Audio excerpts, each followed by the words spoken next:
Oh, we love it. Hi, everybody. Tyler McVicker, passionate gamer. How are we doing today? Hello, everybody. My name is Tyler. I've been obsessed with Valve software for 15 years, and I have a problem. How's everybody doing? That was me pretending that this was a support group. This is a support group. We all have a problem, and our problem is Valve.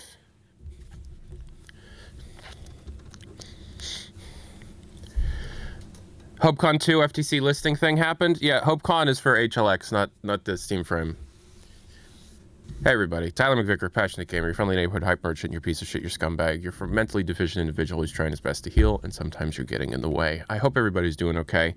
I've been doing a lot of streaming lately, let me tell you what. I've been doing so much streaming lately. I got a haircut.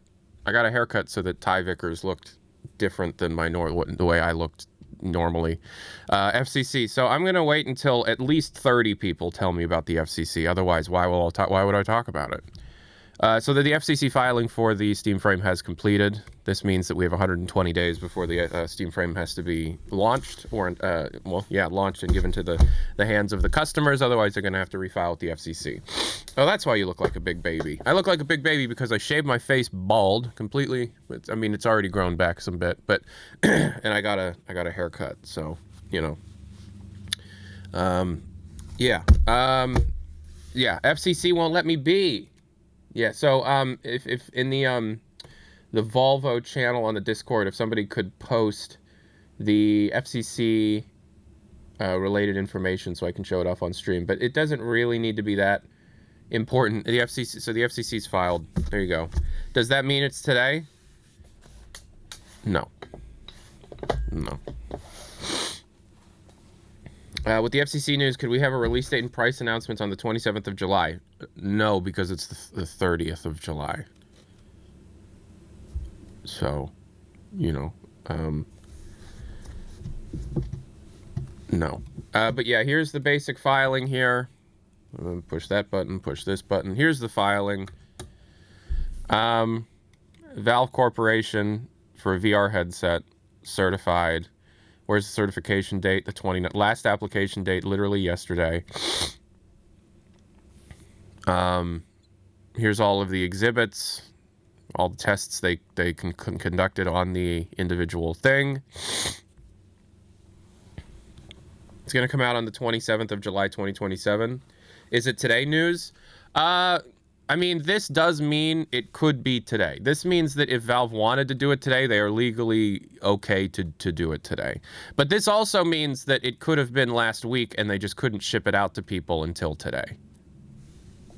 So there's still no information when it comes to what the hell is happening with the thing itself. Even if you follow the person who's really dedicated to all of this, which is the Steam hardware updates guy.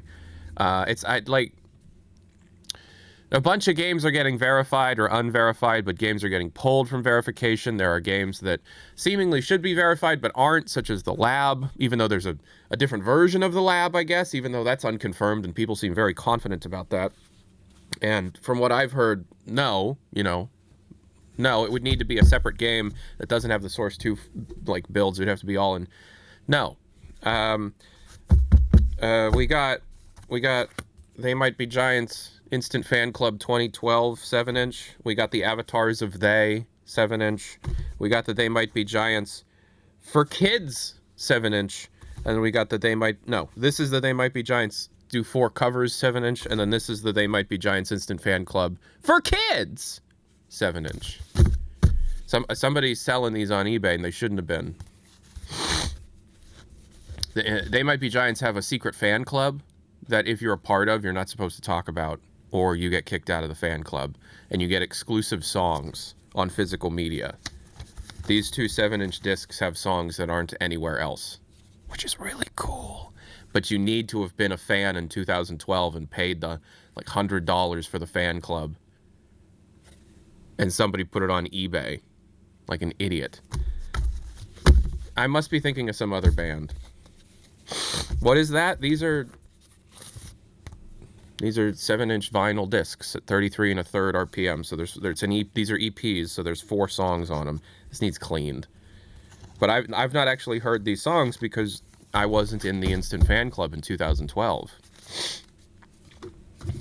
I like vinyl records a lot. I listen to vinyl records every day. Did you guys like the some rips would give you some good Soulseek cred? Yeah, and also it would get me blacklisted. I don't want to get blacklisted by They Might Be Giants. Like, genuinely, it would get me blacklisted from They Might Be Giants from joining their fan club in the future.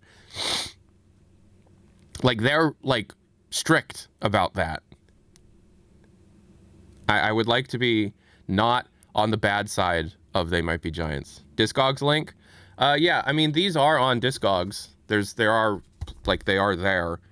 But I haven't seen any of these go up for sale. The only one that I don't have, and the only Instant Fan Club 7-inch that I don't have is the They Might Be Giants Other Thing EP and the Cavefish EP.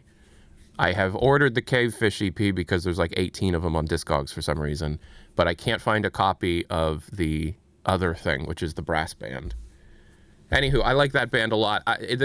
We won't talk about it too much because I know you don't give a shit, but They Might Be Giants I've been nutty about for the last few months because every time there's literally thousands of released songs by them, and like there are 24 full albums plus like 7 or 8 complete collections of B-sides and rarities plus a bunch of other stuff. So there's literally like thousands and thousands of released unique recordings, and every time I listen to a new album, because there's so many of them, I'm just like blown away that there's always like 3 to 5 songs on each album I listen to that I'm just like, there's so many good fucking songs. Like literally there hasn't been a single album that I'm like, that album kind of sucked. And you'd think there would be when there's 24 of them. And it's really, really fun because I keep listening to new stuff that I'm not familiar with, and I keep hearing stuff that I think is really fucking good. Like yesterday, I listened to the album The Else for the first time, and there's a song called The Captain, C-A-P''M, Captain, and it's like the most Beatle-y thing I'd ever heard from this group. Really, really good. It's good shit. Yes, another useless stream while talking about nothing. Thank you, Bobos. You know what, Bobos? No problem. Don't worry about it. You don't have now you can't talk at all, so now you don't even have to be here. They Might Be Giants is Reddit tier cornball. Yeah, for some people. I can see that. For me, it's good. I really like it a lot. For me, I like it quite a bit. They're a very, very tight live act too. Their live band is fucking incredible. Not in a bad way. I think they would take it as a bad thing. What's your favorite Beatles album, if you have one? Favorite early Beatles is A Hard Day's Night. Favorite late Beatles is actually probably Magical Mystery Tour. Your skin looks so nice after a shave. How do you do it? Oh, camera filters.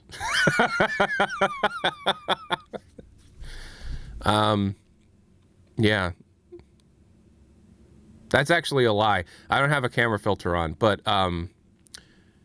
my skin isn't that good. This is the skin of a 30-year-old man who does not take care of himself very well. I mean, when I go on a stream and just whine and get muted instantly, Lamau. Yeah. Rip bozo. Stealing from another person, was it the same as with the Steam Machine? I don't remember seeing an FCC thing for the Steam Machine. Yes, it was. But the thing about the Steam Machine listing was that it was much earlier than the announcement. So if we were to go off of the Steam Machine thing, it's not getting announced for like 2 to 3 weeks. But that doesn't make any goddamn sense because the FCC has nothing to do with like the Qualcomm stuff, and They Might Be Giants drummer Marty Beller used to tour with Jonathan Colton.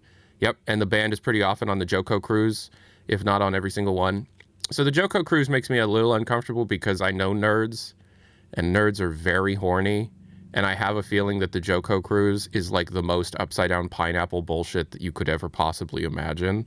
I love Jonathan Colton. I love They Might Be Giants. I love alternative comedy and all that. But I can very much imagine that the JoCo crews is nothing but like horny former theater people. And like, if I were to hear that the JoCo crews had a strain of syphilis that went everywhere, it wouldn't be surprising me. You know what I mean? Yeah. I'd still go if I could hang out with They Might Be Giants, but, you know, whatever. Chair, yeah, so today's stream, this is the last stream that's sponsored by this chair. Please type !chair in the chat. Click on the link so that my sponsor sees that people clicked the link. And then put it in your cart. Buy the chair. It's a chair. How much? I have a sponsor. So part of the job, a pretty big part of my job, is negotiating and talking to sponsorships. I don't have like an agent that handles the sponsors for me. Big YouTubers do. But today, what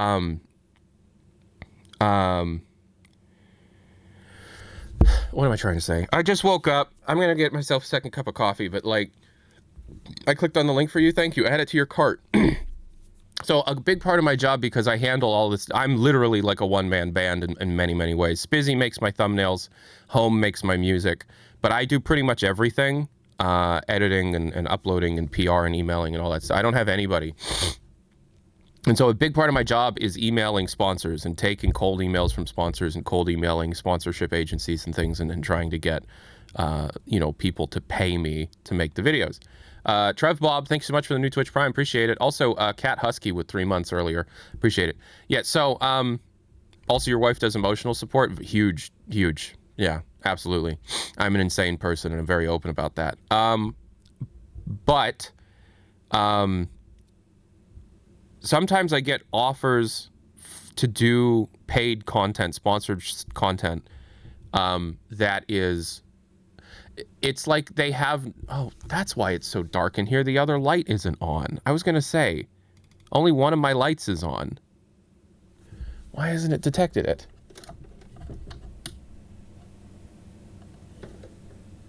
What is going on here?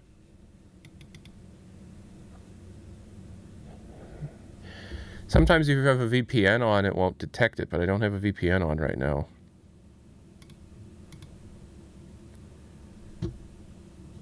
Oh, is there a firmware update on my lights?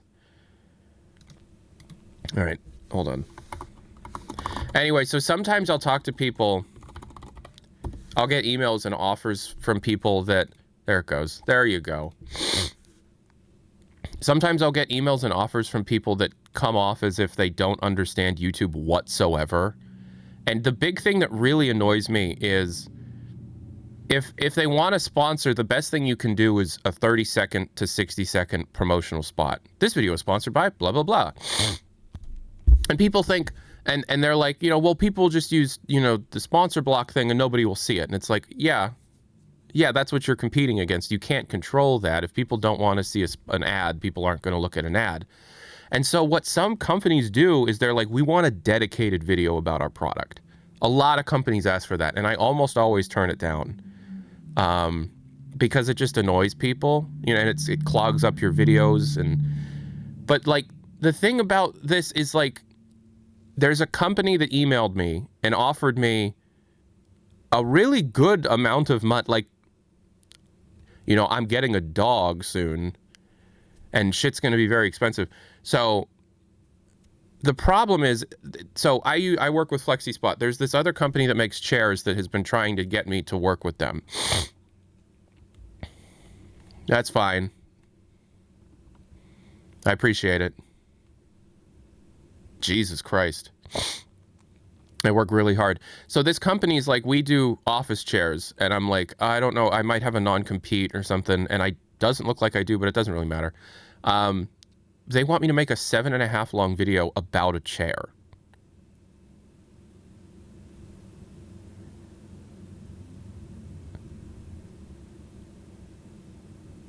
What? And Electra is like, you should take it because we're getting a dog soon. A dog.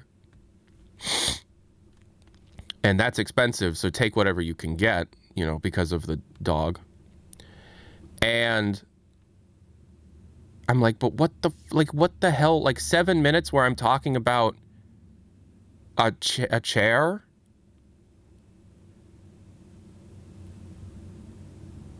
I mean, I'll lose like 2,500 subscribers. A chair for 7.5 minutes. And she's like, well, what if you do an office tour? You're moving so you could show off all your cool nerd stuff. And I'm like, yeah, okay. I pitched that. And they're like, no, it needs to be just about the chair. For 7.5 minutes.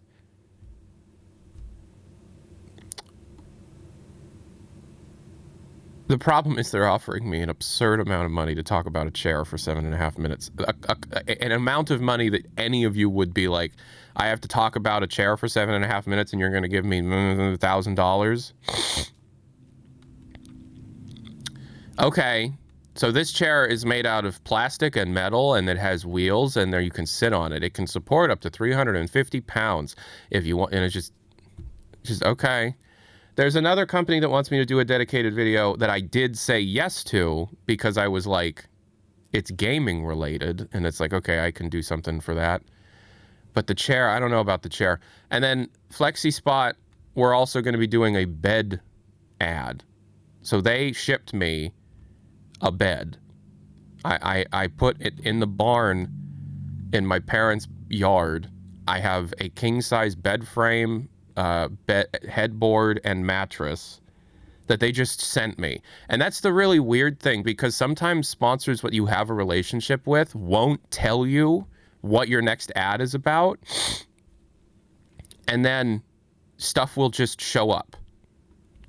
And I send big things to my mom's house so that my address doesn't leak, and my mom's a gun owner waiting for an excuse, so if it leaks, it leaks. And just randomly a king-size bed showed up to my mom's house. And I'm just like, how the hell do you think I'm going to transport this? FlexiSpot has sent me like 10 massive boxes of things, and I need to somehow figure out a way to get it to my house.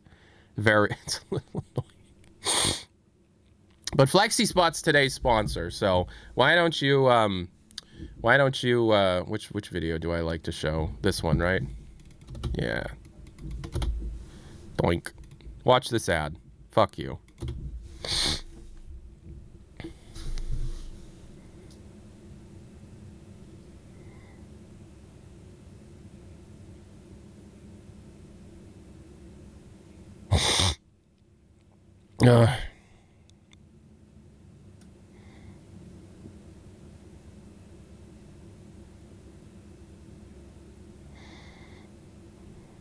Why do I look so destitute? Because I'm a nerd who sits at the computer most of his life. What do you look like? All right. Exclamation point chair in the chat if you want to be able to buy your own chair. Thank you, FlexiSpot, for sponsoring the work that I do. I bought their desk today, excited. Well, I hope you used a link for me or something, or you put in like a comment section, Tyler McVicker sent me here. That'd be great. Any contact with the chamber floor would result in an unsatisfactory mark on your official testing record, followed by death. Good luck. If you do the chair offer, I can help write a script for the chair video. Nice non-clickable link. Go to the link. Don't complain. Wait, that is a clickable link. Take a break. See you in 10 minutes.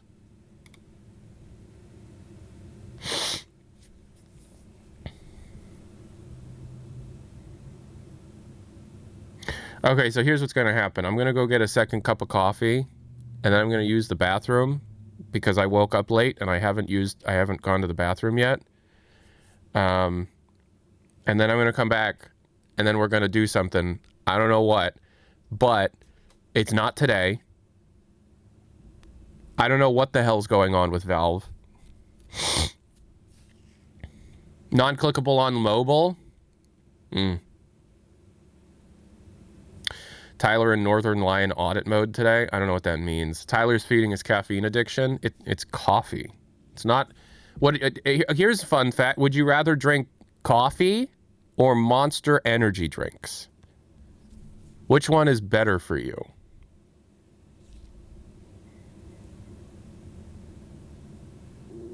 Okay, so I gave you two options, and most of you are giving me things that weren't an option.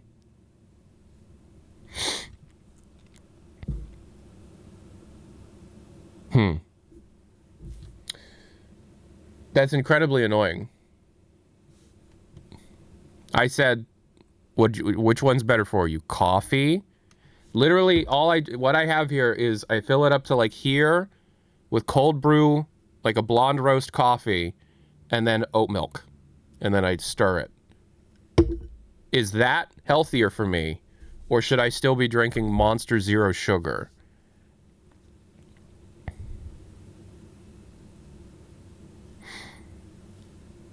People that respond to that with water is incredibly annoying. That's so fucking annoying. Both have issues. One is significantly worse than... Are you serious?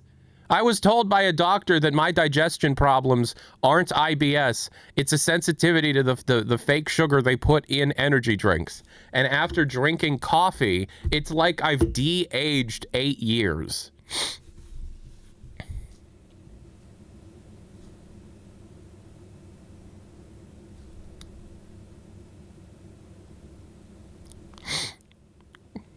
Coffee has health benefits. Thank you. Coffee is beans. Coffee is beans. Coffee is beans. Energy drinks is...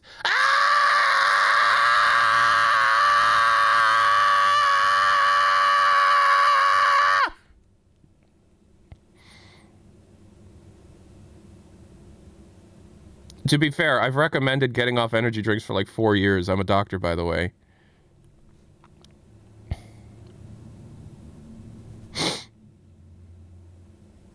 What, did you just, yeah, that's awesome, me screaming?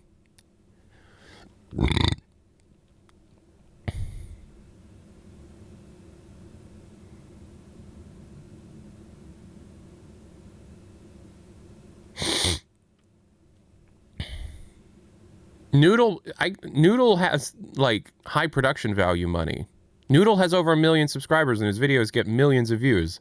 I don't have that kind of production cost. The highest production thing I can do is the time travel show. Was anybody here for TT yesterday, last night? Can anybody raise their hand if they were here for Passionate Gamer program last night?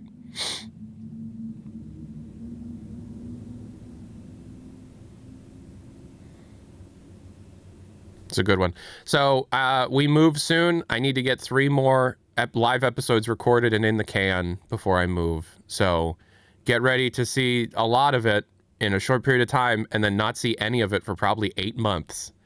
So I tend to skip them because it's too late for me. It was too late for me. Yeah, we're going to be doing it much earlier tomorrow or the next day for the next episode. Yeah. All right, I need to get more coffee, and then I need to take a toozy. So what I'm going to do is I'm going to do this. You can still hear me right now because I'm not actually gone. I know a lot of you haven't developed object permanence yet, and you think that because I'm not on the screen, I actually don't exist anymore. But what I am going to do is I'm going to put some music on, and you will listen to the music, and then I will go take a toozy, and we'll do all that.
All right.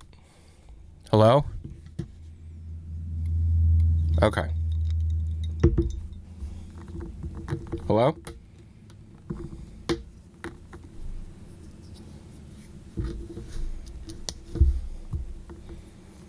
Wow, we didn't lose that many viewers. I was gone for like 20 minutes.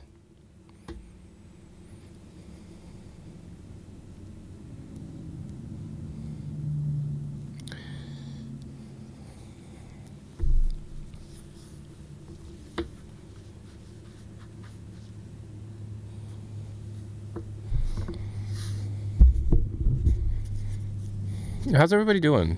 Is everybody okay? Will the Steam frame give unending and unyielding doom and despair? It can. Hi, did you get your box? Did I get my box? Oh, my Steam machine? No. Dying of a heat wave again in Europe. Well, get used to it. That's the world we live in. HL3C with the 29 months. I know you've been around longer than 29 months, but welcome. Thank you for being here, and thank you for the new Twitch Prime. What does HopeCon 3 mean? It means lots of things. It means that we're in the midst of an information surplus. And, yeah, and it's just, you know, I think you were one of the people who deserved it, at least to buy it.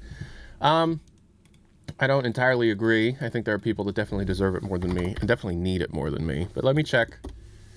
Let me check if I can order it yet.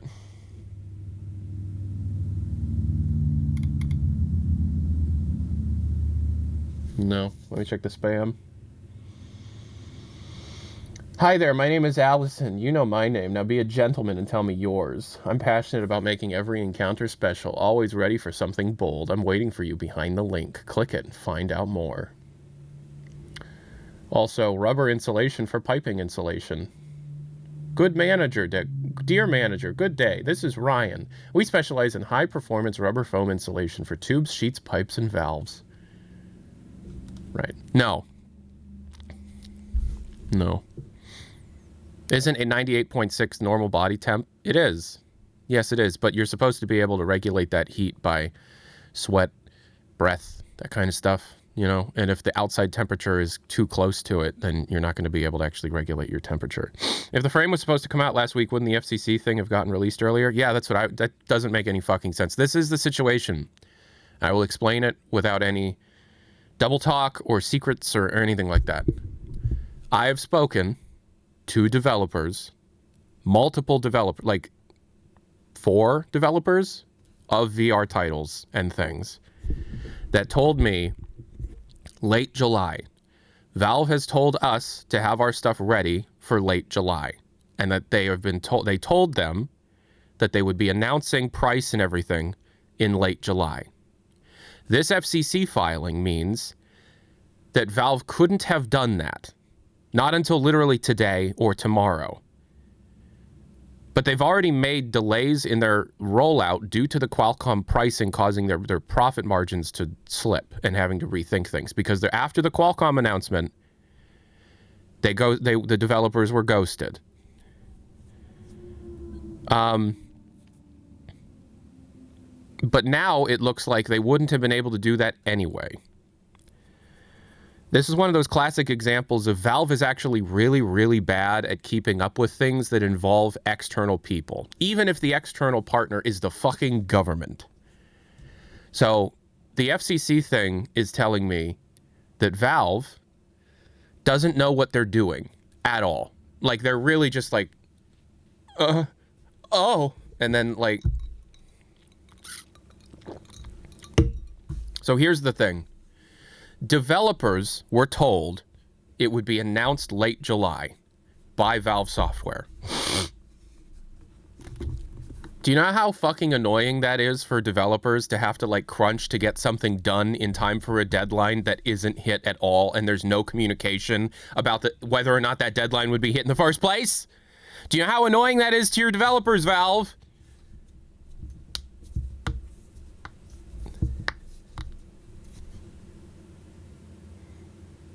They do, but unfortunately there still are people at Valve that are like,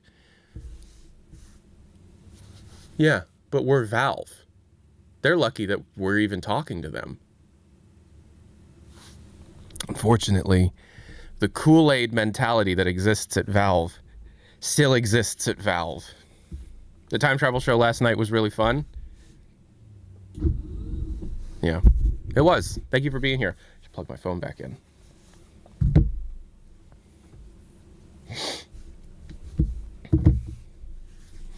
I heard something happened. Fill us in. What did you hear that happened? Because I heard something happened as well. But I'm kind of just saying everything right now.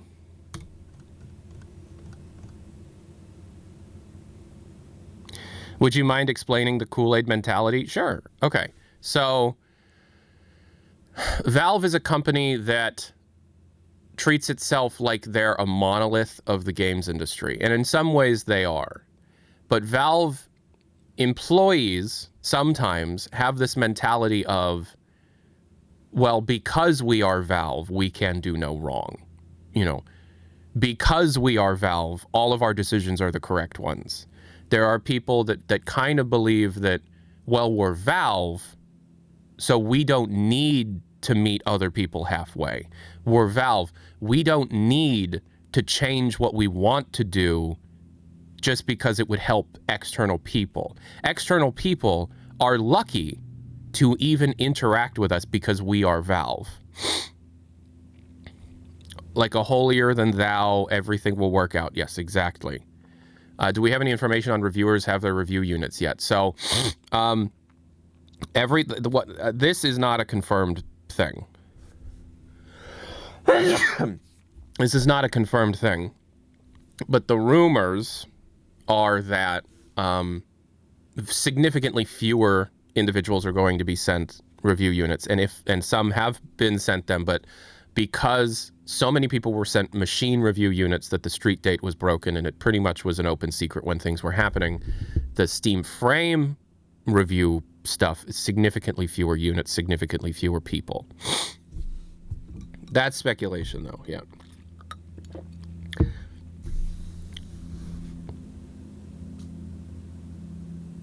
So next Monday, it might not be for a couple of weeks. It might not be for a couple of weeks. But why doesn't Gaming Press report on stuff like that more broadly? What, that Valve is kind of full of themselves and up their own ass sometimes? Because it's impossible to prove, and also because most people don't give a shit. Yeah, it's Valve software. They have... I heard they shortened the review time from 2 weeks to 1 week. Let me know if you can confirm this. I have not heard that. And now that you've said that publicly, I can't confirm it because now it's out there and it doesn't matter if somebody says similar things.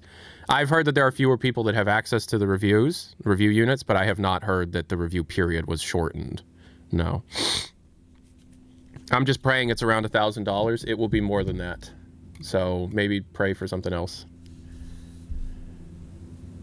You'd think it'd be an easy headline for company is bum. It's not. It's way more nuanced and complicated than that. It's way more complicated than that. But there are, like, and the thing is, it's not a universal problem, right? There are certain... So the way that you have to look at Valve software is not one monolithic entity, and everyone represents the same mentality. Valve should be seen as the umbrella by which a bunch of small teams exist within, right?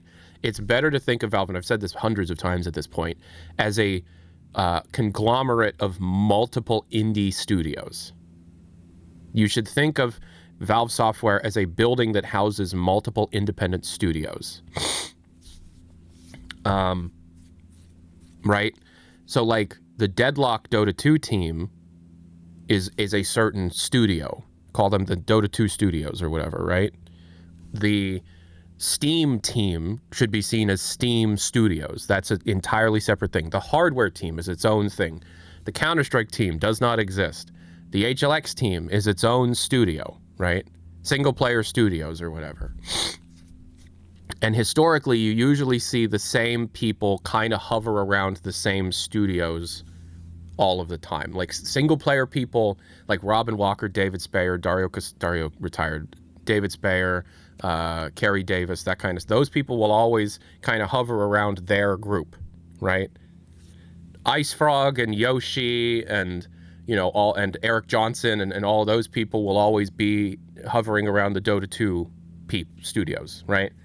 So, and then, like, you know, Pierre-Loup Griffet or, I see his face in my head, but I can't think of his name. Scott Dalton, and, like, you know, some of the Valve hardware people are always going to be working on that kind of thing. They kind of stay within their own groups. Valve is like a startup incubator with infinite money. Sure. Yeah, absolutely. Okay, sure. Yes. The problem is, because these are you should see these as independent, and there are floaters that go back and forth, and those people never keep their jobs. If you're a person that's really, like, rooted into one of these groups, you have much higher staying power than if you're a person that floats around to where you're needed. You're seen as disposable. That's a whole other problem. Canby_ with the 2 months Twitch Prime. Thank you so much. I feel like the structure or lack thereof is a big reason why stuff like this happens. Yes, but it's also the big reason why Valve can even exist in the state that it is, right? That's a whole, it's a huge can of worms. We're not getting into it. But what I'm trying to say is there are certain teams that are dramatically more up their own ass than other teams. The Dota 2 Deadlock team is the best team to work for at Valve. That's not a secret. That is an open, known thing. Talk to anybody who works at Valve, talk to anybody who interfaces with Valve, and they will tell you the people who are working on Deadlock, that's the team that you want to be on. They are the best team to work for. It is not even close. And that team does not at all share the whole, well, we're Valve, we don't need to do that. You know, they're lucky that we're talking to them kind of mentality. That's why Deadlock is so actively communicative. That's why you have the director of Deadlock, Yoshi, coming out and being like, sorry guys, we're working really hard, but we don't, like, just saying it. And what Yoshi has proven is that all you have to do to calm down your community is just make a statement. Just be like, hey guys, look, I know that everybody's waiting for a major content update. We're working on an item update, a matchmaking update, and another one, but they're taking a long time. We're really sorry. We know you're waiting, but just like, could you just pay? We're working, okay? Just please understand. And most of the community will just be like, okay. And then that's that, right? And people will have their memes. People will do their Yoshi trackers or whatever. But the Deadlock team fucking kills it. Like, it's not even close. It is not even close. The Deadlock team is what all of Valve should be. It's not even close. And everyone you talk to, that's like, you know, that even people on the outside that are applying for Valve, because I do sometimes get people that come to me and is like, hey, I have an interview such and such date, such and such time. Do you have any advice or anything? This is true. My dumbass sometimes gives advice to people who have interviews. And then sometimes those people end up becoming hired. It's true. Sorry, Valve. My tendrils are everywhere for some fucking reason. I'm just some asshole from Ohio that really has a mental issue. But Deadlock's going to succeed because Valve will not give up on it. And it's a really good core game. Valve really believes in Deadlock. And the people behind Deadlock, especially the people in charge of Deadlock, Yoshi, Ice Frog, who helps, you know, the core, Eric Johnson, the Hopo Games people, like, they're going to throw everything at it for the next few years. Even if it's not like a huge success, they're going to carve a niche out for themselves that will make it, you know, just as popular as most, you know, it'll do well. It will do well. Because unlike all other live service games, Deadlock is going to try and not only, like, create a new experience in the genre that it's in, but it will also try and create new means of monetization that aren't as predatory. Isn't Yoshi Ice Frog? So that's a big conversation, and it's not something that I'm comfortable having. Is it possible that Yoshi is Ice Frog? Sure. Is it very apparent that whoever Yoshi and Ice Frog are really care about their anonymity? Yes. So it's not, it's apparent that this individual, whoever they may be, really cares about their anonymity. And that's why they go with, that's why Yoshi is called Yoshi. That's why Ice Frog is called Ice Frog. And even the most dedicated fans, including myself, don't know their real names. That is a purposeful thing. And I feel like as a community, we should respect that. You know, there's like, what the fuck would be the point of me being like, well, Yoshi's real name is Frank. And it's just like, okay, well, I just ruined that person's fucking life. There's no point in that. So, you know, you could ask the question like, is Yoshi Ice Frog? It doesn't matter. It doesn't matter. Yoshi is very good at their job. Ice Frog is very good. I made up Frank. And if I somehow got that right, I'm so sorry. But do you understand what I mean? Do you understand what I mean? Like, if Yoshi is like, it doesn't matter. It doesn't fucking matter. It doesn't matter. Doesn't matter. Because look, Deadlock is great. Deadlock is fucking phenomenal. The aesthetic is great. The music is great. The gameplay is pretty good. The character design is some of Valve's fucking best. It's fine, you know. But no, so like the question is Ice Frog Yoshi? I don't know. I've had some people tell me yes, and some people tell me no. It doesn't matter. I'm actually leaning towards no. I'm leaning towards it's not. But it doesn't fucking matter, okay? Whoever Yoshi is, best game director Valve's ever had. Not even close. Genuinely not even close. Because you could have the argument, well, what about Robin Walker and David Spayer? Yeah, they're pretty good. If they shipped their fucking games more often. Yoshi's really good at external communication and shipping updates and stuff. Even though there's a big gap between the Old Gods New Whatever and the newest one, that's 8 months. The second best game director that Valve has, Robin Walker and or David Spayer, who usually work as a team, and the rumors that Kerry Davis is also helping out with that with HLX. Yeah, you've been developing this game longer than any single project has ever been at Valve Software. Underlords died because of the COVID lockdown and the push to get Half-Life Alyx out the door. The team really wanted to maintain it, but they had to pick which game was more important. The COVID lockdown killed Underlords. But do you understand what I'm saying? Like, the Deadlock team is widely regarded, highly, highly regarded as the best team that Valve not only has right now, but one of the best teams Valve has ever had. Maybe second to classic Team Fortress 2. Right, with like Robin in charge, and you had like Brandon Reinhardt and Dave Riller and Dario Casali like actually helping with that. You know.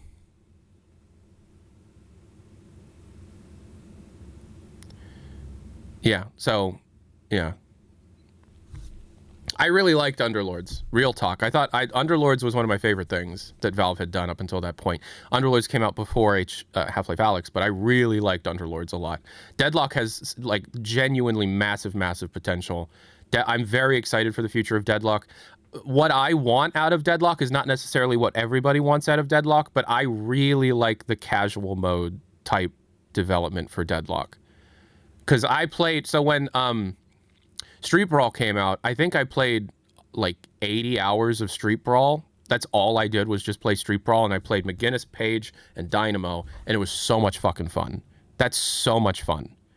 And I really want Valve to make more like small casual modes like that. It's so fun. I'm getting a dog soon. And I don't really have the time to put 50 to 60 minutes into a competitive match all the time. You know what I mean? But Street Brawl is like 7 to 20 minutes. Very fun. I'd love to see more casual modes that are more focused, you know, things like a payload or a capture point. And people are modding that into the game and proving that it works. So, yeah, so, you know... But then, you know, okay, so I'm saying like some teams are fucking fantastic. And if you work for that team, you love your job. I have never had a single person come to me and be like, the Deadlock team fucking sucks. So this is how sources work, by the way. It's an angry person. 99.9% of the time, the only reason somebody with trade secrets would ever talk to an asshole like me is because they're angry. You know, for no reason other than their project got canceled, somebody's an asshole, there's an internal dispute, there's politicking going on, blah, blah, blah, right? That's why people talk, is because they're angry. I have not had, for the 2 years that we've known about Deadlock and for the 5 years that Neon Prime was in development before that, I have never had a single person tell me one bad fucking thing about the Deadlock team. I have heard awful things about every single other team at Valve, including the HLX team, and the awful things are stupid. They're just like, they think they know everything. It's just like, okay, well, fuck off. But the Deadlock team, every time I ever ask anybody who's anybody about the Deadlock team, it's always just like, oh yeah, those are the cool guys. They know what those guys are fucking awesome. Based on what you heard, what is the worst team?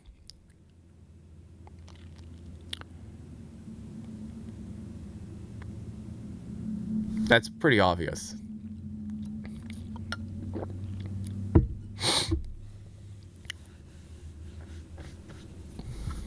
Who's the second best team? We're not ranking internal dev teams, but why I'm saying this is because each team is kind of their own microcosm of Valve, their own version of Valve.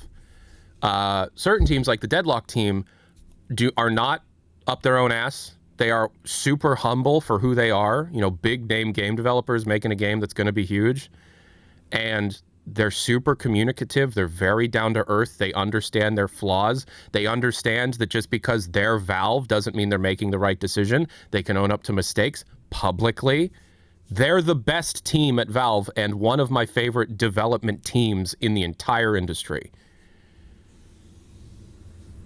The Steam hardware team, on the other hand,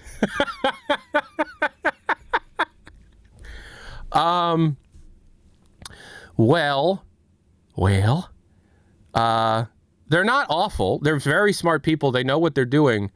The vibe is that they definitely don't think that they can be wrong sometimes. The hardware team is not the worst team. I think everybody knows who the worst team at Valve is. But yeah, the hardware team has this tendency of not listening to criticisms and complaints and stuff, and very much being like, let me put it this way, right? Valve's trying to create a new,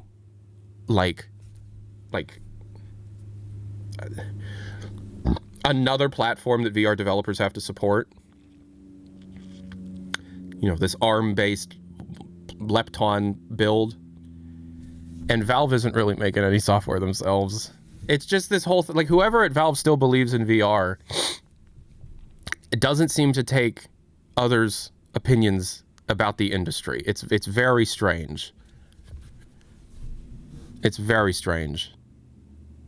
But it's this whole thing of, like, well, we're Valve, so you're lucky that we're talking to you. I have definitely heard that the hardware team is like that sometimes.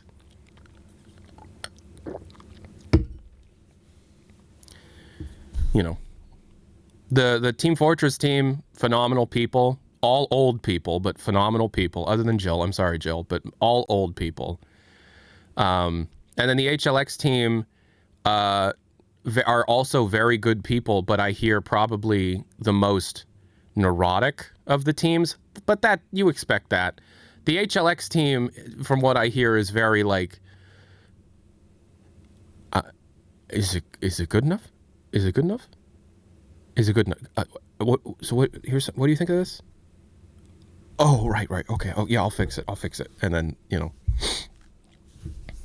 that's the HLX team. But it's like, they're making Half-Life 3, so yeah. What about the Dota team? So it's my theory that the Deadlock team and the Dota team share an office, and they kind of help each other through stuff, which is why, in my opinion, my theory is that the Dark Carnival update took away enough developers from Deadlock that's why it's been so long since the last big major update. That seems to be what's happening. And if that's the case, that's the case. Whatever. Deadlock, whatever they're doing, it's working, right? Whatever they're doing, it's working. Power to them. Power to Yoshi, power to Ice Frog, whoever the fuck you are. You're doing great. When I visited Valve 2019, the Dota team was like 4 people at standing desks. Yeah, that's not true. That's not true. The CS2 team might be 4 people at standing desks. I'll tell you that. Dark Carnival's been amazing. Yeah, from what I don't like Dota 2 at all. I love Deadlock. I like the aesthetic, the characters, the lore, the backstory, the art of Dota 2. Fucking hate the game. That's why when Artifact and Underlords came out, I was really into it, because it's this whole universe that Valve made that I wasn't really interested in, that has like gameplay that I actually kind of enjoy. I really liked Underlords. Artifact is okay. But, you know, some of the characters, some of the voice acting, some of the lore, some of the aesthetic I really like. Yeah. Okay, so the frame wasn't today. No way! No way! The big thing that seems to be going on with the frame is that they don't seem to know what the fuck is going on. It's just like, guys, if imagine that I'm Valve, and I'm speaking as Valve. I'm not Valve, but hypothetically. Man, we're not making a VR title or a VR tech demo or porting our VR software to the frame natively, at least not on day one. We should definitely get others to make sure their software works for our new platform. But we're going to be very vague and uncommunicative about that, and give vague deadlines that people will crunch towards that we don't hit and don't communicate about not hitting. And we can entirely blame the external factors and not us. This FTC thing makes me think, like, is it the FCC or it's not the Federal Trade Commission? This ain't stocks. It's the FCC. It's Communication Commission. It's like, why were you giving people deadlines if your FCC filing wasn't even approved yet? What the fuck is going on here? What's happening? It feels like the hardware team realizes that the writing's on the wall for consumer grade hardware, at least for the time being, and so they're just like, fuck it, man. I don't know. Wait, what's the usual time? 1 p.m. Eastern, 10 a.m. Pacific. That was 3 minutes ago. The FCC cleared the controller and the machine November 24th, 2025. Oh, so what you're saying is it's not going to get released for another 6 months? CS2 is basically a casino right now. It exists to make money. Unfortunately, that's the case, and it's incredibly disrespectful to the people who like the the game part of the game. Same with TF2? No, it's not the same with TF2. TF2 is not a casino in the same way that Counter-Strike 2 is a casino. Can we beg Valve to open a RAM chip factory? Valve, with their infinite money, does not have enough money. There are different levels of infinite money, and Valve does not have the amount of infinite money to be able to open a chip fabricator, especially domestically. So, no.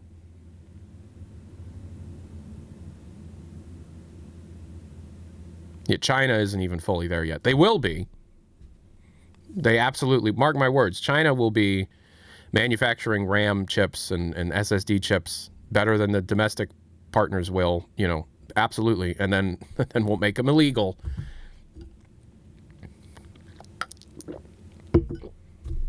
Yeah.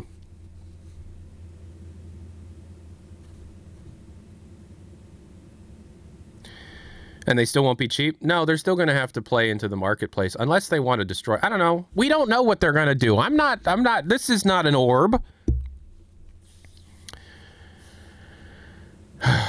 Anywho. So it's not today. We're not doing a waiting room tomorrow, by the way. We're going to be doing letting off steam tomorrow. And then I guess we'll be back Monday to do a genuine waiting room. To be fair, at the same time I visited Valve, it was prior to Artifact's release, and they seemed really focused on getting all that sorted. Yeah. Yeah, Valve will sometimes go all hands on deck, and every non-core member of every other team will have to go to the other team and help push it to the finish line. Letting off steam is on YouTube. That is correct. Nothing ever happens. Valve is the master of being vague. That's true. Where do you think I learned it from you, Dad? That. Oh boy. So okay, let's go around the room and everybody tell me what you think. Oh, you know, fuck it. No, $1,350.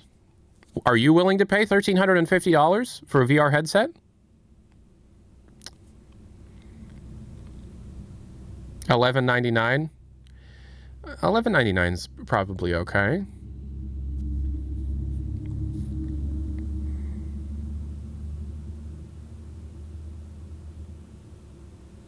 I got the PSVR 2 for $300, bro. Isn't that crazy? So it'll still look like it's 666. Am I dying? So it'll still look like it's a success because they're going to sell out of whatever tiny amount of stock they have. But this Valve hardware rollout has been just embarrassing. Remember how excited everybody was when it was announced in November? Do you remember that? Do you remember how excited everybody was when it was announced in November? Do you remember how they said early 2026?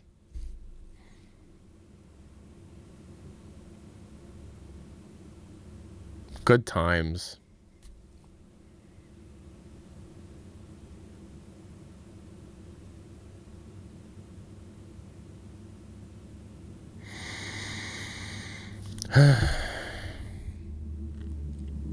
I remember when you said HLX might come with it. I remember thinking that. I remember being so naive. Back when I could get a 96 gigabyte DDR5 RAM kit for $300. Oh, well. I hope they cancel the frame. Okay. They're not going to cancel it. They still have a bunch of... They have, like, you know, thousands of units they need to sell. But...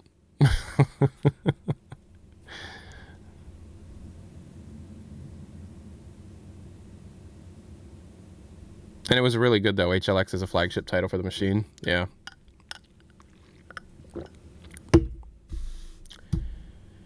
Just joined the Doom stream yesterday, and you convinced me to order a Quest 3 for 500 euros. It's going to come in a few days. Yeah, if you can get past the privacy concerns of Facebook, the Steam frame is not significantly... It's not $1,000 worth upgrade. It's like, you know, the difference between a Quest 3 and a Steam frame is going to be like $800 to $1,000, and the difference between those two units is not worth $800 to $1,000. You know what I mean? You're not getting $800 of a more of a better headset with the frame. You're getting like maybe $200 more of a better headset with the frame. Look at that. Look at that. Look at that. Look at that. What is that? Look at that guy. Zune Gamer doesn't know what it is. Everybody look at Zune Gamer, doesn't know what that is. I think they won't make much off of the Steam frame from genuine customers. It's more of a collectible for Valve fans. Yes. Yes. Good call. Yes. That's a great... Yes. Good job. That's exactly correct.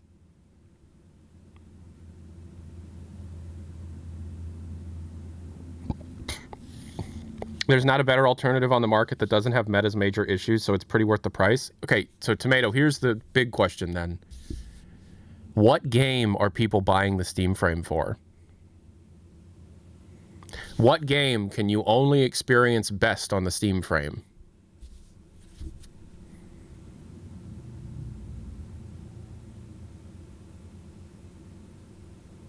VR chat. VR. Any VR game? No, in fact, there are more exclusives on Meta's unit than anywhere else. The Meta Quest actually has an ecosystem of exclusive high-quality games. Have you played that one game? Or that other game? So what you're naming is a bunch of games that you can absolutely play other places. And I'm not saying Valve needed to make exclusives, but I am saying that if Valve really wanted to justify the insane cost of a VR headset, they really should have had a piece of software to go with it that was internally made. They literally have nothing.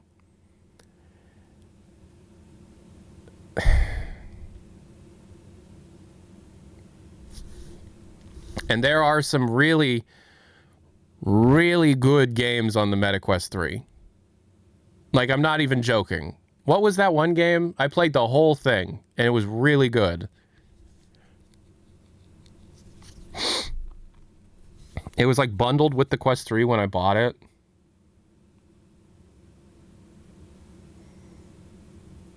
There's the Batman VR game, yeah. But there was this other game.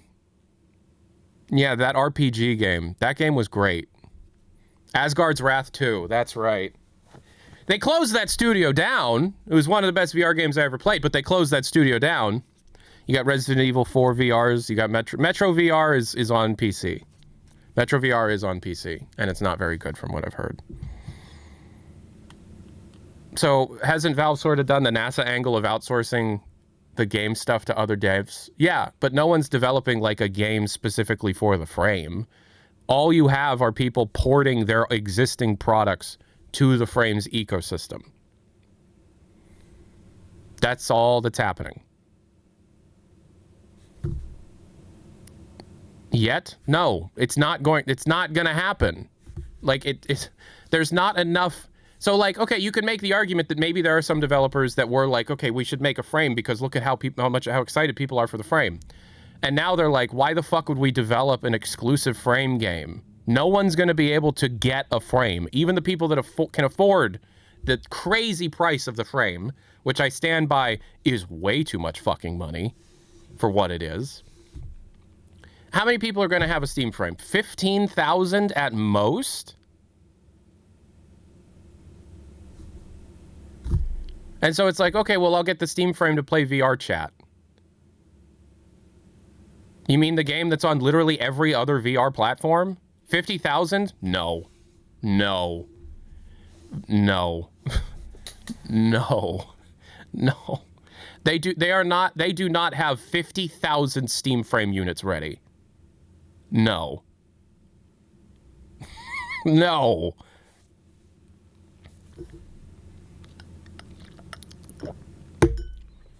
Likely 25 to 30, even less than that.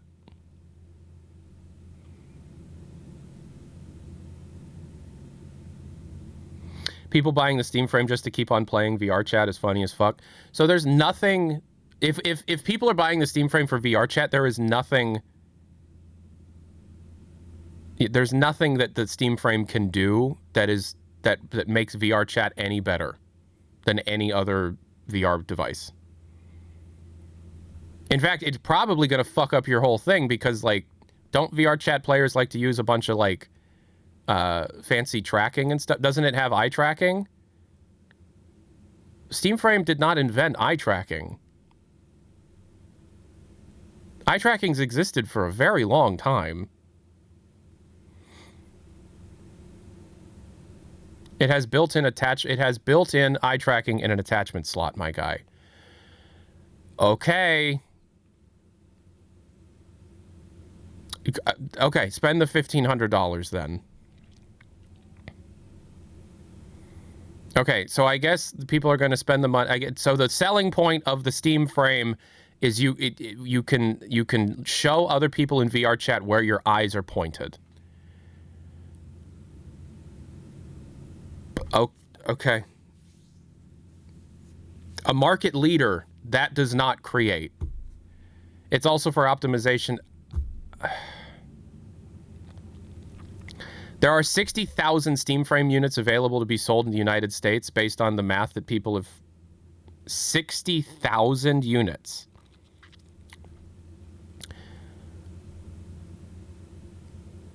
Okay. All right, you think there are 60,000 manufactured Steam Frame units sitting in a warehouse right now?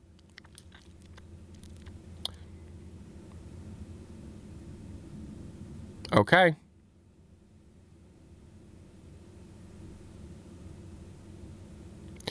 All I'm saying is that this is not going to go well. I don't think they have 60,000 units. I think they have dramatically fewer manufactured units than 60,000. They might have 60,000 motherboards with lenses, but not RAM or SSDs or all the CPU. They might have 60,000 component parts. there is no shot. They have 60,000 fully completed manufactured headsets with all of the component parts purchased. That's no. If there were 60,000 headsets, every single person that would want a headset would be able to get a headset. It seems as if people think that the enthusiast VR market is a lot larger than it actually is. The VR market is pretty big, but like the majority of the users of virtual reality are on Meta's ecosystem, and also their children. Like, that's not even a joke. Like, the majority of VR players are kids playing Gorilla Tag and Among Us and, like, I don't know what to tell you. So, like,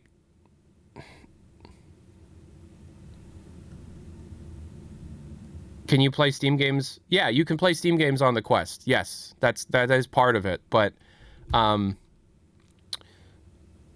the question is that enough to sell the unit? And it's the kind of stuff that you'd be able to play is the kind of stuff that you'd be able to play on this little device here, right?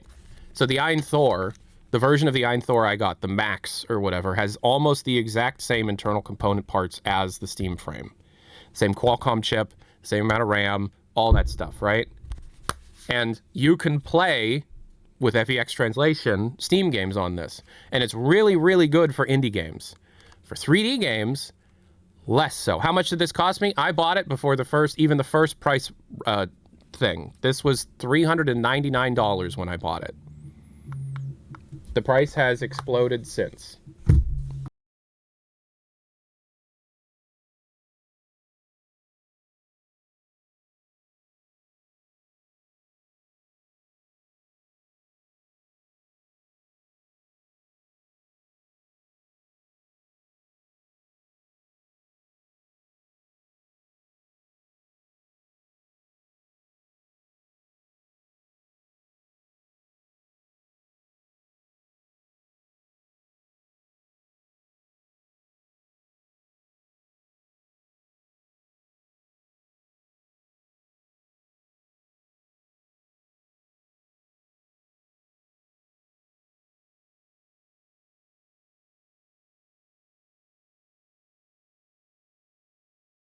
All right.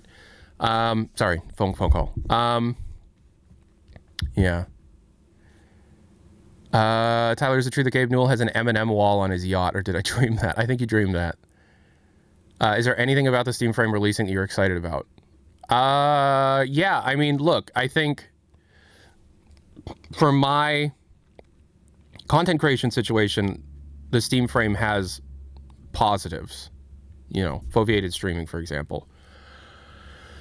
Optimize the whole process will allow me to stream from VR a lot easier. There's some things about the Steam frame that make my job easier, right? The problem with the Steam frame is that it's like, it's set up to fail. I've explained a couple of things that I feel about the frame. Valve not having any like piece of software internally made ready for it is so fucking stupid. That is so like Valve Kool-Aid bullshit kind of thing. And also them depending on external partners and developers to do things, and they're not even that communicative with those people in the first place.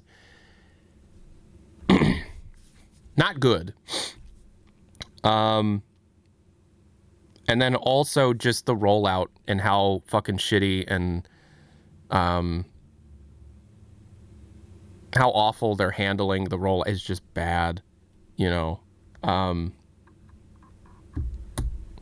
What's the price for the Steam frame? So we don't know the price of the Steam frame. It's going to be anywhere between $1,050 all the way up to $1,500. And unfortunately, the price keeps going up before the launch. The Qualcomm thing that happened is absolutely going to affect the starting price.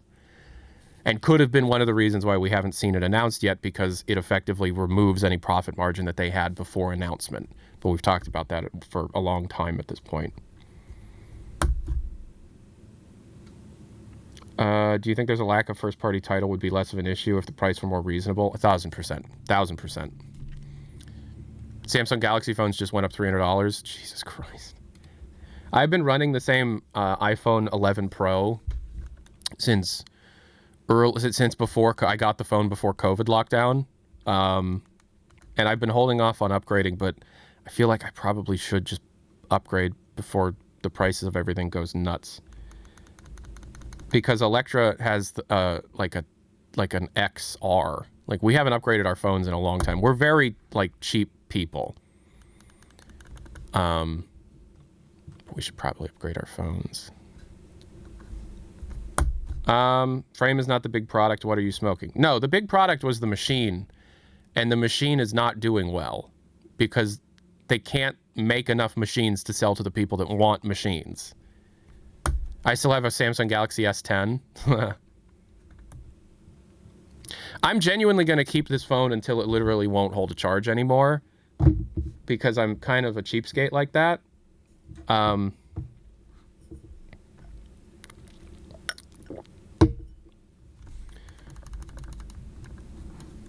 But yeah, pretty soon my phone won't even support like banking apps. That's a good point. So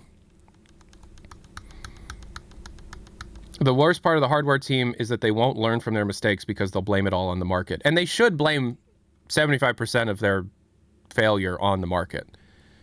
It's also their fault, but this is Valve we're talking about. These are the Kool-Aid Valve people.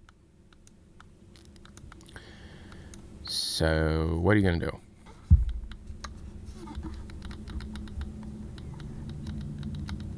I bet you can get like an 11 or 15 Pro Max for like $400. I was thinking about doing that, but I don't know how to do that safely.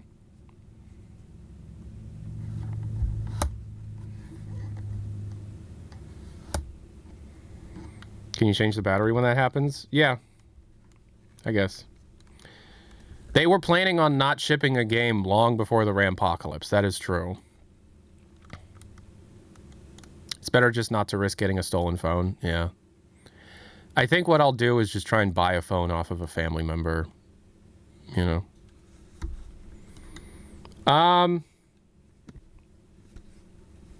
So what is everybody thinking? What's everybody thinking? How's everybody, like,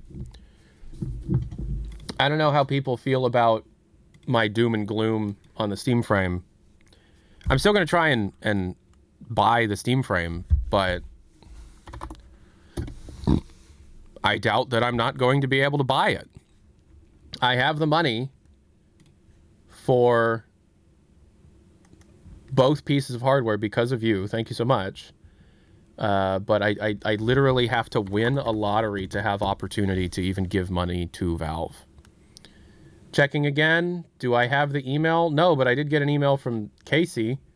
The Steam Cyberpunk Fest starts Monday. Yay! Cool. They do too many fests. The fest has been devalued. They're doing too many fests.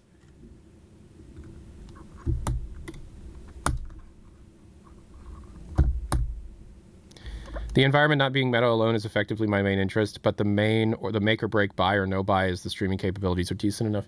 Yeah, so we've not actually like had reviews yet, so we don't even know if the shit works well. Did you see people are converting their Steam games into a physical format? Yeah, I do that.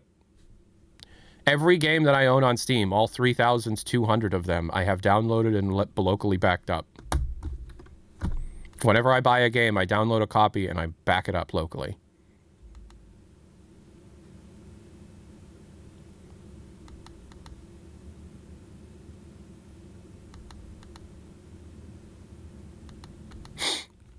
I don't remove the DRM for every single one of them, but I know how to do that.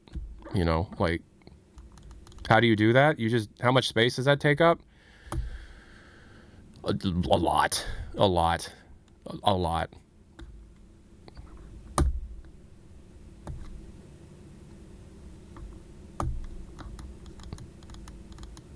Your little clicks are so satisfying. Yeah, this is a good little device. I like this device. This is a good tape. You guys remember cassette tapes? I bet you don't, because you're all really young. I don't back things up by burning them to disk, because disk rot, especially on modern blank media, they're really bad. It's like really, really poorly made. You know what I mean? Like they don't, like the quality control of modern blank media is really, really low. What about M-Disk? I don't know what that is. Can't USB devices rot as well? SSDs 100%. Yes, don't back shit up onto SSDs. But platter drives, especially NAS level, into like Western Digital Red platter drives, no, not really. Though, I mean, they will eventually, but those will last a long time. Back up your games to vinyl. You could do that. It would just, you'd have to do like little games and convert them to audio and then press the audio to something. In the same way that you could store data on magnetic tape or whatever, you know. Yeah. For like long lasting storage, you could get tape drives. I don't do that yet, but I might, you know, I might invest into that. The longer I do this and the larger my archive of content that I've created gets. Like, because for all like the stuff related to videos that I produce, I have filled a 15 terabyte hard drive.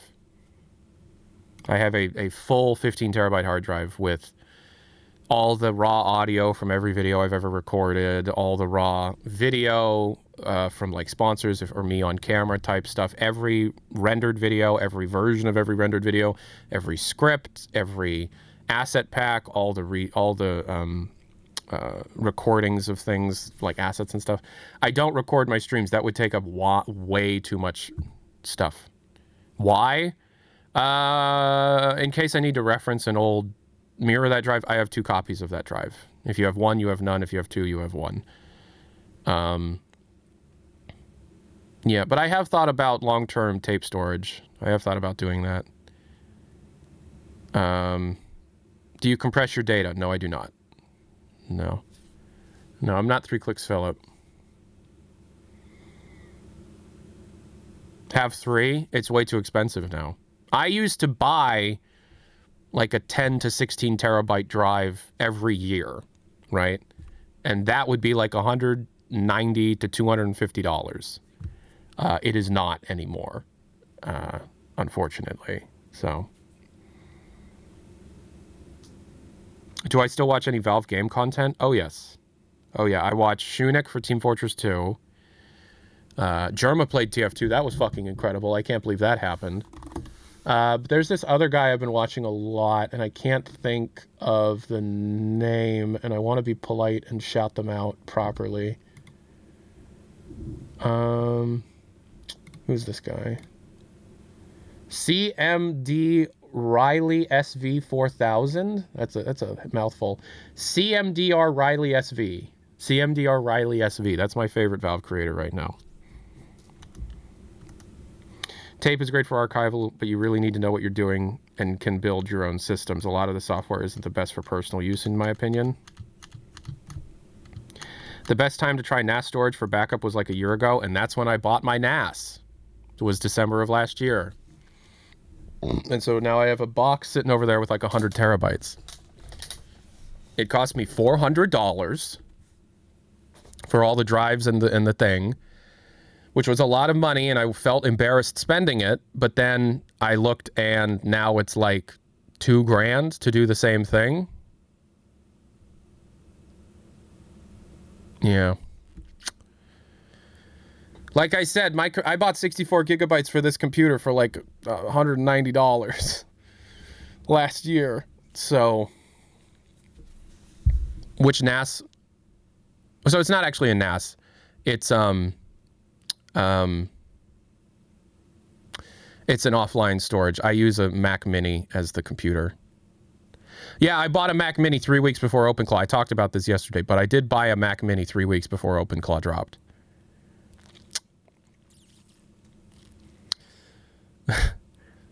An M4 Mac Mini. The lower end M4, I think it's got 16 gigs of RAM, but I mean, for Plex, it's fine. It's overkill.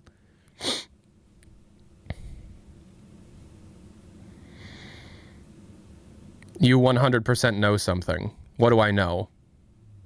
What about the frame? I've said everything I know about. I've genuinely talked everything that I know about frame. What should I be storing backups of family pictures on? Just as many individual hard drives as you can afford. All of my family photos and stuff are, I literally have a, like, for like things that matter to me, like personal photos and old, like the transfers I did of all the little VHS tape camcorder videos from when I was a kid. Every hard drive I own gets a mirrored copy of that archive. It's not that large of an archive, so it goes on every drive. But so that means that I have, so like my wedding videos, I think I have 20 backups of, you know? Yeah, the videos that I had filmed of my wedding, I have like 20 backups of. And they're terrible videos. We didn't hire a professional videographer. We hired a woman that worked with Electra at her job, and all of the videos look like this. And I can't fix them because there's too much of it. But, yeah, I have a Plex server and stuff. 20 times? That's overkill. Well, the SD card that all of the footage of my wedding was on broke. Like, literally, the woman who filmed our wedding was a wedding photographer, like one of those, like just like a person that wants to do it or whatever. And the SD card wasn't reading. So I had to send it in to a data recovery expert. I spent like $500. And so now that I have the footage, it's backed up on every single drive I own.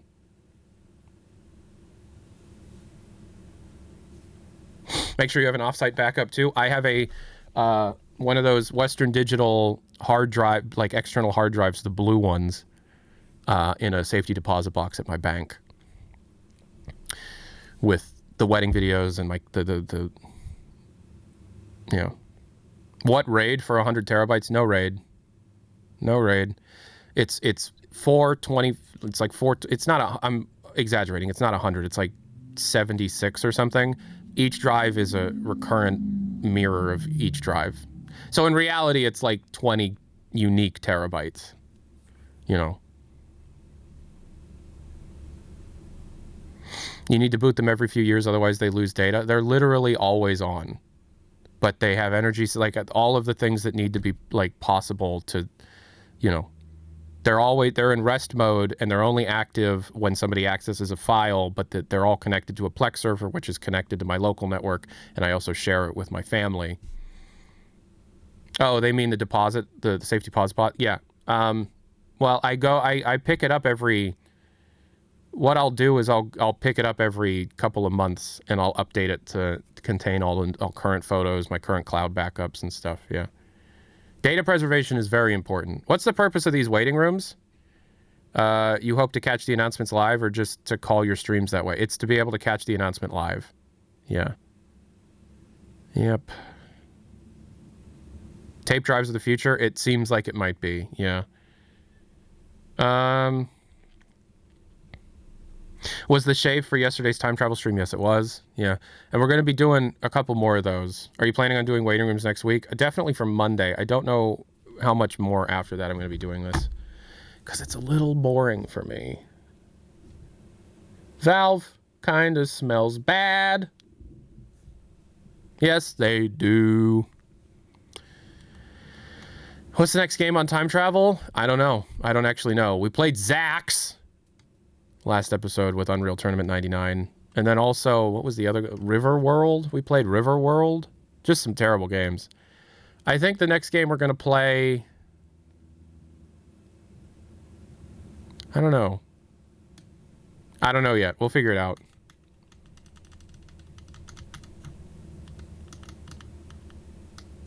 Six terabytes is so cheap here in my country for LTO-6 tape drive. I don't know what that means. Play Bomberman? No. Not yet. I'm not doing console stuff just yet. Play Chex Quest? See, I want a multiplayer thing, but we've done all the big ones. We've done Quake 1, Quake 2, Quake 3, Unreal Tournament 99.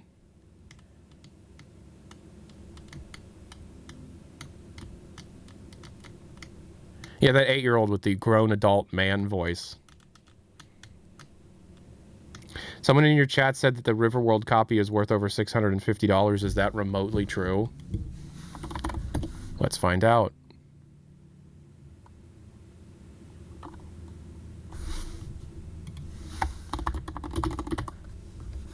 Riverworld PC. No. Here's the big box for $20. Here's a sealed copy for $28. No. Have I played Titanfall 2? Yes. On stream, yes. You should play some old games made in Macromedia Director. Okay. Transport Tycoon. So I'm thinking...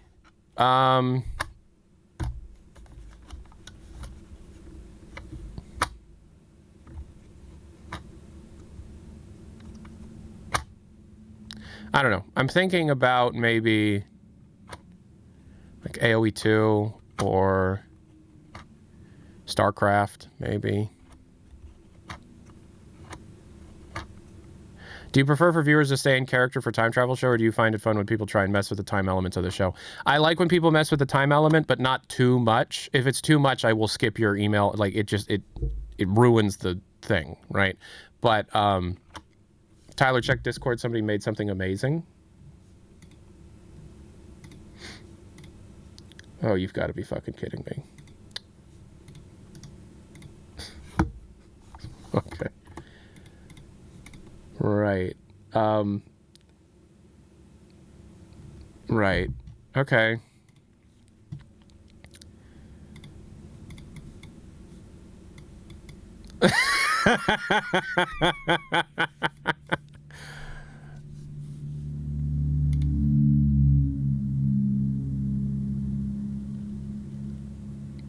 What is wrong with my face?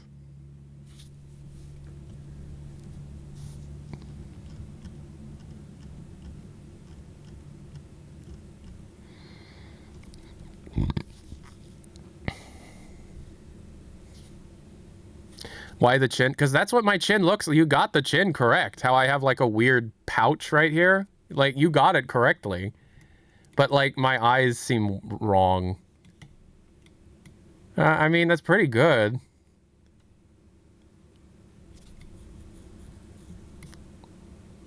You do voice work, right? I do. Yeah.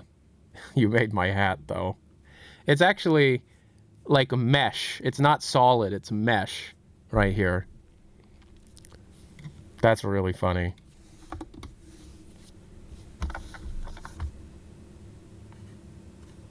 Is that hat even possible to still get? I got this on the old Valve merch store back in like 2018.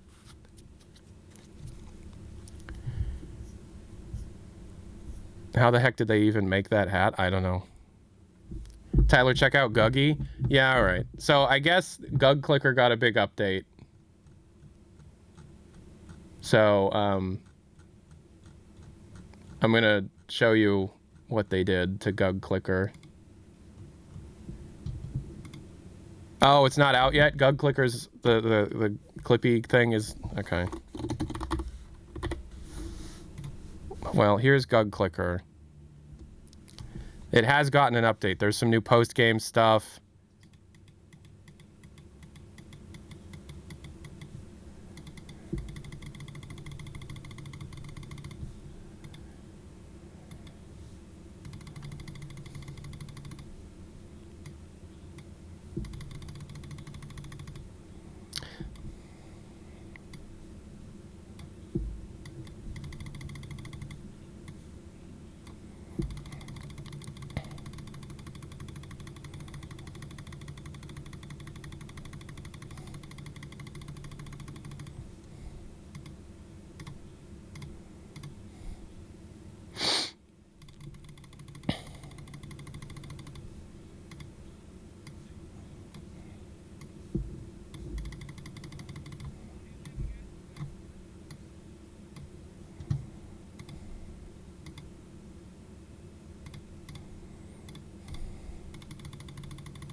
What?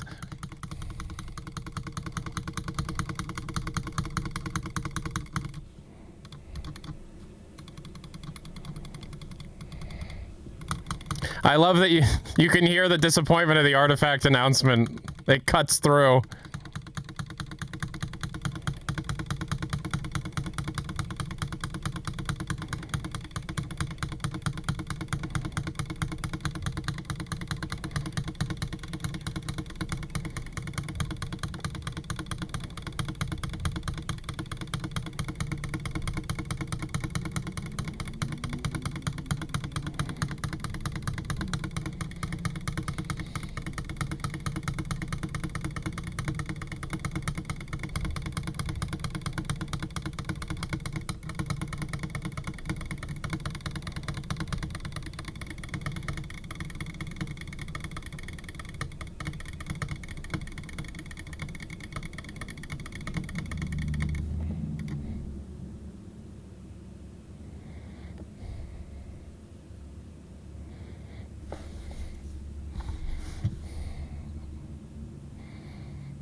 Okay, so when that happens, by the way, so when you rule the universe because you bought Valve software, when that happens, there should be a change to the backgrounds, the wallpaper and everything when it happens, right?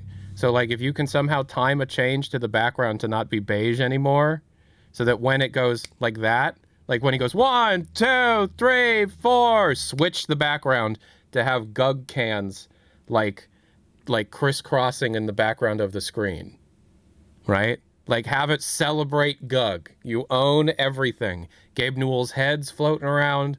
Make it like kind of a party. So in case you're unaware, right? Here's something that they're building. Do we have an animated GIF of Guggy? Do we have an animated GIF of Guggy to show off what Guggy is? I pitched this thing to the developer of Gug Clicker last night. So they're adding Guggy.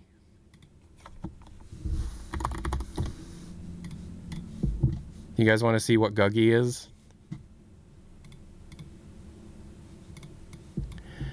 It looks like you're trying to drink some Gug. I can help you with that.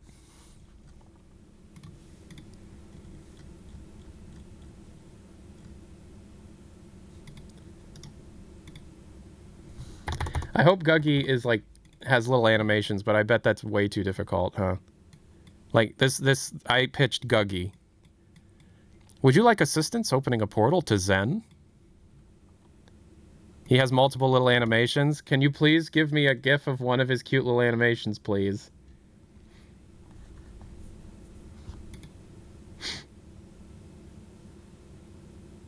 Oh my god. There's also a Gug Half-Life 2 mod in production right now. Here's the latest from that. It's the Gugadel. Ever since the Gugbine put in the Gugadel, things have never been the same. Guggy isn't gonna... Oh my god, Kevbo, what the hell? Guggy has little animations? Holy hell. It's Guggy! Guggy's got little animations! I'm taking some of these. I'm going to use these as an emote. Can you somehow make a looping GIF of Guggy dancing? Make it looping. It's Guggy! Guys, it's Guggy! Check story chat, man. What is story chat?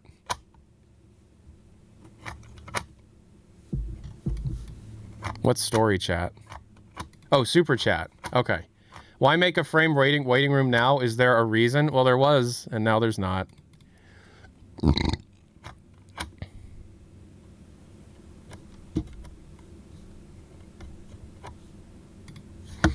When will Dougie B meet Guggy? When will Dougie B meet Guggy? Dougie B was the rat that was holding on to in Half-Life Alyx, right? We need Gug doing the worm. Guggy doing the worm. Is that possible? Can you somehow animate Guggy to do the worm? Can Guggy do the Dougie? Can Guggy do the Dougie? Can Guggy do the Dougie?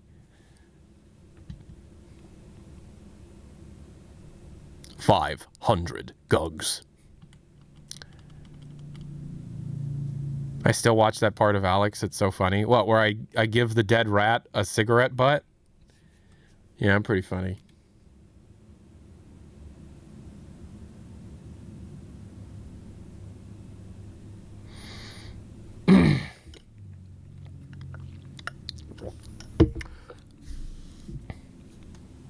Where you call him Dougie B and start screaming at Dougie B! Dougie B! Oh, what up, Dougie B? Dougie Buck. It's Dougie Guggy Wuggy. Dougie B.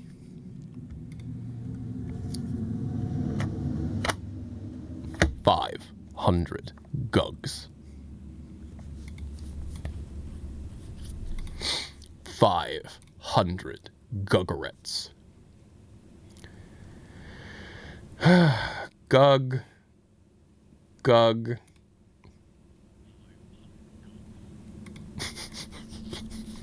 What the fuck has happened with my life? Why is this my life now?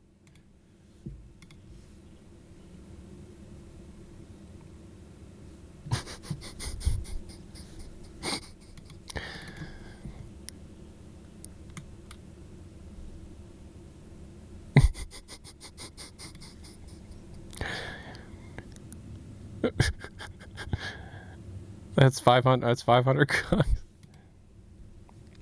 Cigarettes.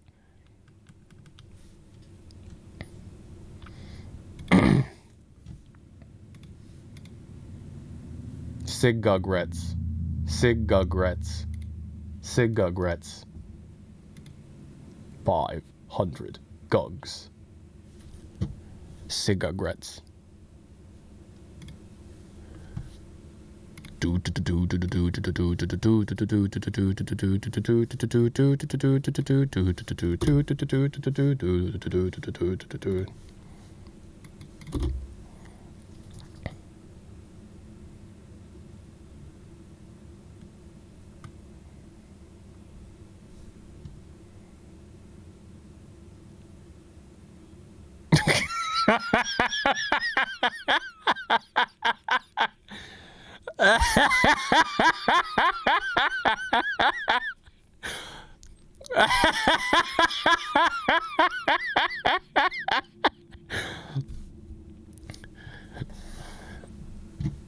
I'm so fucking stupid sometimes, guys. I'm so sorry.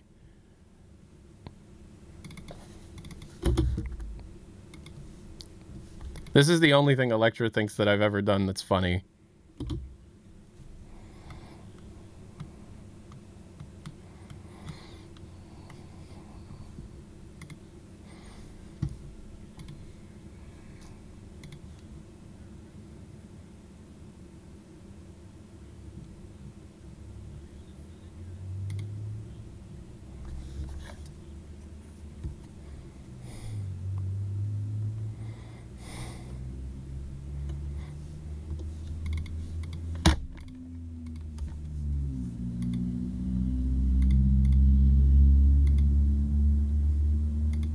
You gotta be fucking kidding me, guys.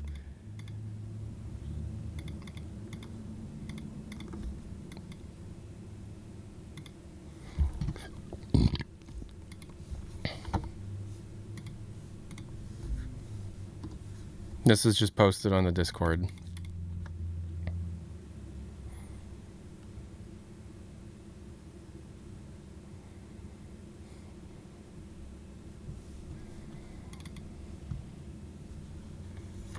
It's not coming. It's a PSYOP from Valve. What, the frame? The Steam frame's a PSYOP? Okay.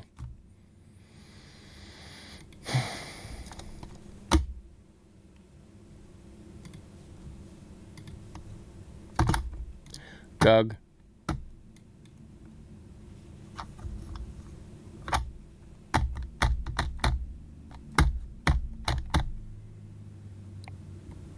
All right, bye, everybody.